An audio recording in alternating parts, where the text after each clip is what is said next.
Estamos hablando sobre el propósito y la elección de Dios y hemos tomado la vida de Jacob para entender la elección que Dios ha hecho de nosotros. Jacob, como hablamos en el tema anterior, es lo que se distingue en Jacob mayormente son los tratos de Dios. En Abraham vemos el llamamiento de Dios, en Isaac vemos el disfrute de la herencia. En Jacob vemos la elección y los tratos de Dios para transformar a este hombre en lo que él debe ser. Y en José vemos la realeza, la suma a él, el llegar a la meta, a lo más alto. Y es hacia donde vamos. Todos estamos destinados para la realeza. Si tú comparas la vida de Jacob con la vida de su padre Isaac, Isaac es el hombre que disfruta, Jacob es el hombre que sufre. A todos nos gusta disfrutar de la herencia, pero a nadie le gustan los tratos de Dios. Preferimos a Isaac, que solo disfruta, y no a Jacob, que sufre gran parte de su vida. Pero era por causa de su naturaleza torcida, por causa de su suplantar, vivir suplantando, vivir tratando de apoderarse de cosas. El suplantar de Jacob introdujo los tratos de Dios. Son tratos correctivos para atacar la médula de la maldad, aquello que tiene que ser erradicado, eliminado, aquello que tiene que ser cortado, crucificado en el lenguaje no, neotestamentario. Jacob comenzó su lucha antes de nacer. Su mamá fue a consultar a Dios porque ella sentía que en el vientre los bebés estaban luchando y no creo que la lucha comenzó por el lado de Esaú, sino por el lado de Jacob, tratando de hacer a un lado a su hermano, que siempre estaba teniendo esta actitud. Fue llamado Jacob porque en el nacimiento él venía había agarrado el talón de su hermano, como que no lo dejaba salir, quizá por su intento de salir él primero. Toda la vida de Jacob está marcada por dos cosas: su lucha por la bendición de Dios y los tratos de Dios, transformando a un suplantador en un príncipe, a Jacob en Israel. Actualmente nosotros estamos en el proceso de transformación, pero un día todos nos vamos a convertir de Jacob en Israel. Todos vamos a ser unos Israeles, unos príncipes con Dios, eh, para gobernar con nuestro José, con nuestro Jesús glorificado. De manera entonces que nos vemos reflejados en Jacob, también en Abraham, también en Isaac y también en José. Pero hablo de estos procesos transformativos que vamos experimentando en el curso de nuestra vida. Sin embargo, en Jacob observamos la elección de Dios. Cuando su madre va a hablar con Dios y le pregunta por qué tiene este problema, que los bebés están luchando en su vientre, Dios le dice que todo está determinado. En tu vientre hay dos naciones, en tu vientre hay dos hombres que van a generar cada uno una nación, y le habla de cómo será eso, cómo serán esas naciones, qué ocurrirá entre ellos, qué relación tendrán. Una nación será más fuerte que la otra y el mayor servirá al menor. Todo esto está marcado, todo esto está determinado. Está elegido quién va a servir a quién, está elegido quién va a estar sobre el otro y está elegido el destino de cada uno de ellos. Eh, Esto habla de la elección. ¿Tú crees que fuiste elegido? Seguramente así es. ¿Y por qué? ¿Cómo lo sabes? ¿Cómo sabemos que somos elegidos? La primera razón, evidentemente, es la declaración de la palabra de Dios, que dice que hemos sido escogidos desde antes de la fundación del mundo.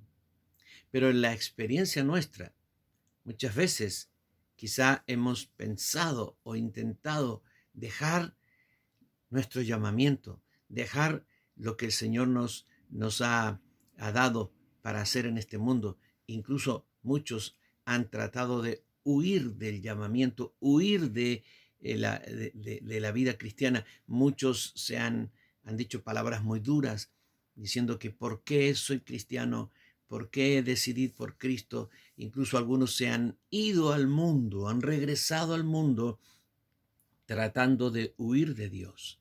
¿Lo intentaste? ¿Lo intentaste? Pues no lo lograste. Y si continuaras intentándolo, no lo vas a lograr. ¿Y sabes por qué? Porque eres escogido y Dios te va a traer de vuelta. La elección nos marcó y en el llamamiento Dios nos agarra, nos pesca, nos toma, se apodera de nosotros. No tenemos elección. No es en vano que tratemos de luchar por salirnos de el camino que Dios marcó para nosotros. Estamos no solo escogidos, pero también predestinados para esta vida y para la glorificación en la eternidad. Fuimos tomados y agarrados por el Señor y gloria a Dios que así fue. Y gloria a Dios que la gracia del Señor es persistente con nosotros y nos ayuda a seguir adelante aún en contra de nuestros deseos. Quizá muchas veces dijiste, nunca más sigo, no voy más a la iglesia, no predico más. Yo también lo dije, no predico más, no voy a hacer más esto. Pues bien, Dios nos tomó y nos volvió de nuevo, porque hay un propósito, porque somos parte del propósito eterno de Dios. Y en ese propósito está la elección. Nos escogió con un propósito. Dios tiene un plan con tu vida, Dios tiene un plan con la mía. Esta elección fue antes de nuestro nacimiento, fue antes del nacimiento de Isaac. No fue Isaac el que eligió a Dios. Perdón, no fue Jacob el que eligió a Dios, fue Dios el que eligió a Jacob. Un día Dios le dijo, Jesús le dijo a sus discípulos, no me elegisteis vosotros a mí. No crean que ustedes son los que me eligieron a mí y por eso están conmigo, sino que yo los elegí a ustedes. Yo los elegí a ustedes. Acuérdate de esto. No fuiste tú el que elegiste a Dios. Fue Dios el que te eligió antes de la fundación del mundo, antes de nuestro siquiera haber nacido, antes que el mundo fuera creado, fuimos elegidos. Antes que los ángeles fueran creados, antes que todas las cosas fueran creadas, fuimos elegidos por el Señor. Y la elección de Dios determinó el futuro de Jacob. Y la elección de Dios determinó tu futuro y mi futuro. ¿Cómo fue esta elección? El apóstol Pedro dice que fue de acuerdo a la presciencia de Dios. También lo dice Pablo en el libro de Romanos, capítulo 8, versículo 29. Porque a los que antes conoció, también los predestinó para que fuesen hechos conformes a la imagen de su Hijo. Así es que esto es de acuerdo al anticipado conocimiento del Señor.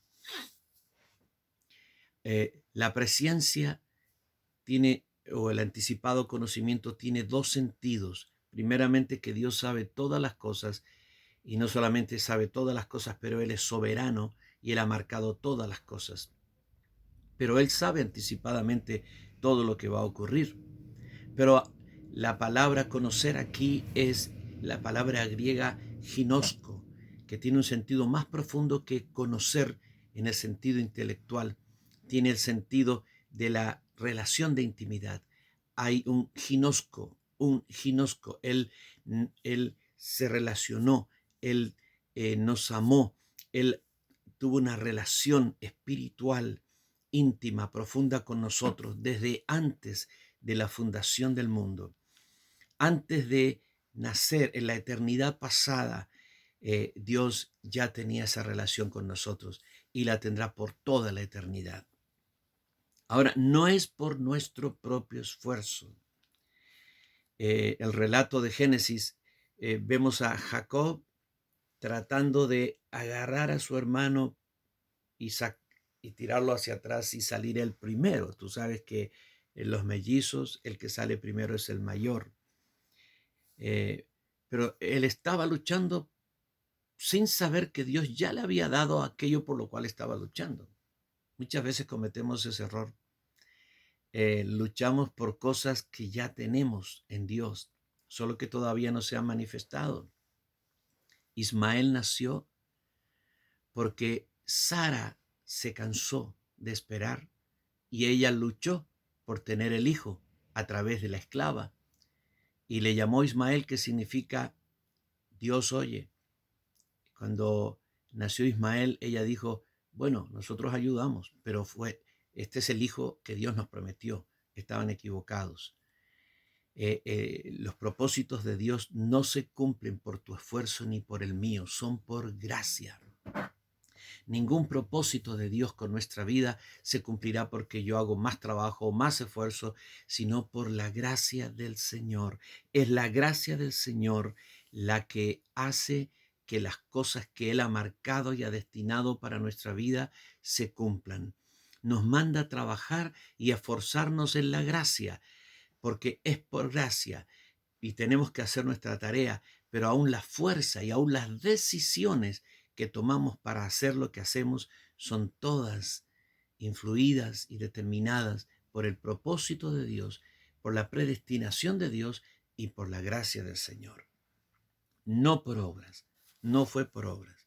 En el libro de Romanos, capítulo 9, versículo 11, vemos que la elección de Jacob no fue por obras. Dice, pues no habían aún nacido, ni habían hecho aún ni bien ni mal, para que el propósito de Dios conforme a la elección permaneciese, no por las obras, sino por el que llama. No fueron escogidos por méritos personales. Jacob no fue escogido porque él fuera mejor que Esaú. Es más, Esaú fue más noble que Jacob. Jacob tenía un carácter. Esaú era lo que era, ¿verdad? Comparativamente hablando, Jacob era malo y Esaú era bueno, comparativamente hablando. Eh, eh, en Esaú era como era, y él no tenía que estar buscando, ni fingiendo, ni haciendo nada. Jacob tenía un corazón artero, un corazón traicionero, y sin embargo Dios lo escogió. Quizás por eso dice que el Señor escogió lo necio, lo vil, lo menospreciado, lo que no es, para avergonzar a lo que es, para que nadie se jacte en su presencia, para que nadie diga, yo fui escogido porque yo soy mejor que mis hermanos, yo fui escogido porque yo hice tal o tal cosa, no por obras, como dice el apóstol en Efesios, para que nadie se gloríe. Jesús dijo, yo no fui enviado a los sanos, sino a los enfermos. Yo fui enviado a los que están mal, a los que están perdidos. Yo fui enviado a los que no pueden valerse por sí mismos. Yo fui enviado a aquellos que no tienen nada para ofrecer, pero yo vengo para transformar sus vidas y yo vengo para hacer cosas nuevas en sus vidas.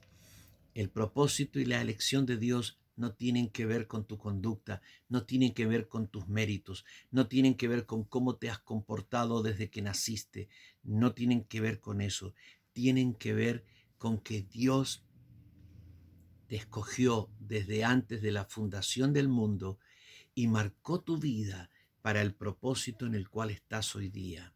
No estás ahí porque tú lo escogiste, estás ahí porque Él te escogió y te predestinó para esta tarea. Así es que trabaja con fe, con confianza, porque el propósito de Dios se va a cumplir. Quizá estás atravesando dificultades presentes para que ese propósito se cumpla. Quizá tienes frustración aún porque no ves que las cosas avanzan, pero sabe esto, el propósito de Dios es invencible y se cumplirá en tu vida, en tu ministerio, en tu familia, en tu casa, en tu iglesia. Y tu destino será el que el Señor marcó, no el que las circunstancias marcan. El propósito de Dios vence todo, todo, y aún te vencerá a ti.